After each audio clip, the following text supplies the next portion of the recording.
পটচিত্রে মহাভারতের কাহিনী পূর্ব মেদিনীপুরের চণ্ডীপুরে আবেদ ও সায়রা চিত্রকর দম্পতির তুলিতে। পূর্ব মেদিনীপুরের পটে মহাভারতের কাহিনী চিত্র। আবেদ চিত্রকর দম্পতির হাতের জাদুতে ফুটিয়ে তোলা হয়েছে মহাভারতের কাহিনী। পটের চিত্র এঁকে ফুটিয়ে তুলেছেন তারা। শুধু রাজ্য নয়, দেশে এবং আন্তর্জাতিক ক্ষেত্রে পটচিত্রের জন্য পুরস্কৃত হয়েছে এই আবেগ চিত্রকর। শুধু পটচিত্র নয়, পটচিত্রের সাথে সাথে বিভিন্ন গান গেয়ে পটচিত্রের কাহিনী বর্ণনা করেছেন তারা। পটচিত্র একটি অতি প্রাচীন লোকশিল্প। প্রাচীনকালে কাপড় বা কাগজের উপর দেবদেবীর প্রচলিত কাহিনীর ছবি লিখে গ্রামে গ্রামে ঘুরে গান গেয়ে পট দেখাতেন কিছু মানুষ। এটাই তাদের একমাত্র জীবিকা। লোকে তাদের বলতেন পটুয়া, তারা পটিদার নামেও অনেকাংশে পরিচিত ছিল। তাদের বেশিরভাগের পদবী সাধারণ চিত্রকর। পটচিত্র নিয়ে বিভিন্ন গবেষক দল বারে বারে এসেছে এই পটচিত্রের গ্রামে। শুধু পটচিত্র অঙ্কন নয়, তার সাথে সাথে বিভিন্ন সামাজিক সতর্কতামূলক বার্তা দেওয়া ও সচেতনতার বার্তা দেওয়ার জন্য বারে বারে প্রয়াসী হয়েছে এই পটচিত্রকাররা। মহাভারতের বিভিন্ন চরিত্র কাহিনীগুলো ফুটিয়ে তুলেছেন পটচিত্রের তুলির টানে। ধর্মীয় ভাবনা, ঐতিহ্য, শিল্প মিলেমিশে একাকার হয়ে গেছে পটচিত্রের আঙ্গিকে। মহাভারত ও রামায়ণ উপাখ্যান থেকে চরিত্র খুঁজে নিয়ে উজ্জ্বল রঙে আঁকা হতো। পটে আঁকা হতো দুর্গাপট ও লক্ষ্মীপট। মাটির প্রতিমা গড়ে পুজো করার সাধ্য ছিল অল্প লোকের। তারা পটের আশ্রয়ে দেবদেবীর পূজা করত।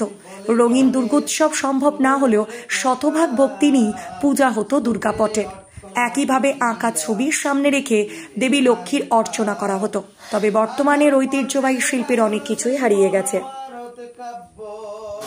একে একে বলবো হে ঠাকুরি প্রণিপাদ্য, শান্তনু নামেতে রাজা, সেই হস্তিনারে রাজা, মহাসুখে রাজ্য করে নিয়ে মন্ত্রী প্রজা।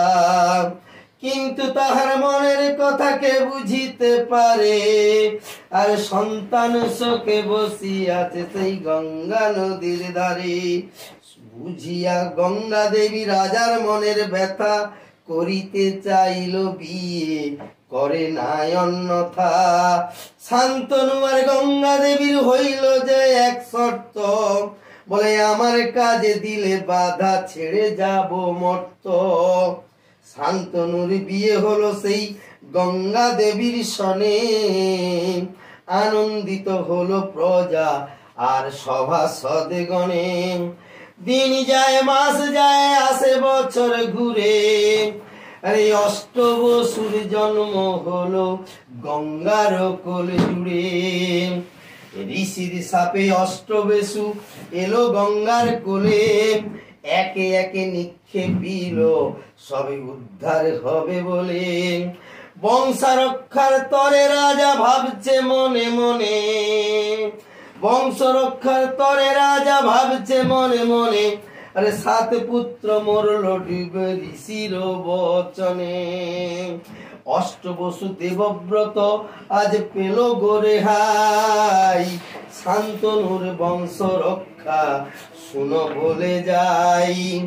গঙ্গা দেবীর মর্ত ছাড়ে পূর্ব শর্ত মতো, আরে গঙ্গা দেবী মর্ত ছাড়ে পূর্ব শর্ত মতো, আর সঙ্গে নয়ে যায় তার সেই পুত্র দেবব্রত। বলিল শুনো রাজা, পুত্রে পাবে পরে, আর 16 বৎসর পূর্ণ হলে দিয়ে যাব তারে। অষ্টবক্র মুনির সাপে, অষ্টবক্র মুনির সাপে এসেছিলাম মর্ত, তোমারও ঘর নিছিলাম করে যে এই শর্ত। সাবমোচন হলাম আমি তোমারও কারণে, স্বর্গে ফিরে যাব আমি এবার ঋষির বচনে।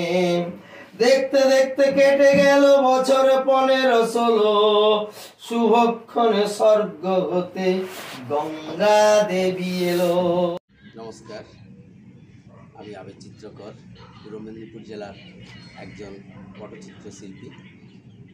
তো আমাদের পূর্বপুরুষরা মহাভারতের বিভিন্ন টুকরো টুকরো কাহিনীগুলোকে নিয়ে এক একটি পটচিত্র তৈরি করেছে। যেমন দাতাকর্ণ, অর্জুনের লক্ষ্যভেদ, ভীষ্মের সরসজ্জা, বা দ্রৌপদীর বস্ত্রহরণ, দ্রৌপদীর স্বয়ম্বর সভা, এই ধরনের ছোট ছোট টুকরো টুকরো কাহিনীগুলোকে নিয়ে আমরা পটচিত্র করেছি বা আমাদের পূর্বপুরুষরাও করেছে।